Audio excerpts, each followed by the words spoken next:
In today's video, I'm going to teach you how to add your VAT number or tax ID on Shopify. Having your VAT number correctly set up is really important for proper invoicing, tax compliance, and making sure your bills from Shopify reflect the right information for your records and your accountant. I'll walk you through the entire process step by step, and you can follow along in your own Shopify admin. First, make sure you're logged into your Shopify store. From there, you'll land on the main Shopify dashboard. This is the page where you normally see your sales overview, orders, and other store stats. We're not changing anything on your storefront today.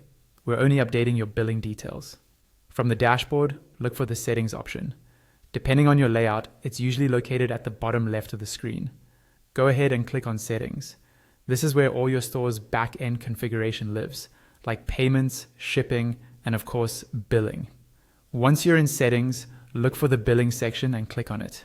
This area controls how Shopify charges you for your subscription, apps, and any other fees.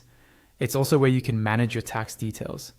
At the top of the billing page, you should see a section called Upcoming Bill. Inside that section, look for a small pen or edit icon. Click on that pen icon. This tells Shopify that you want to edit the information associated with your billing profile, including your tax information.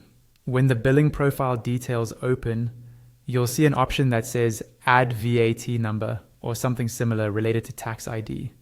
Click on that.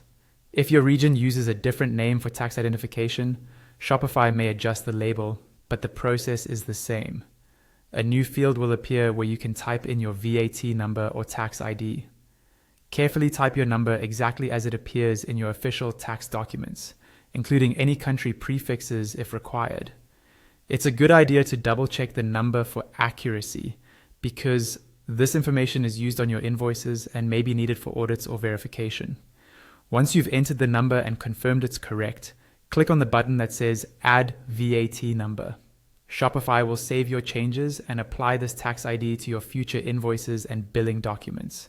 And that's it. You've successfully added your VAT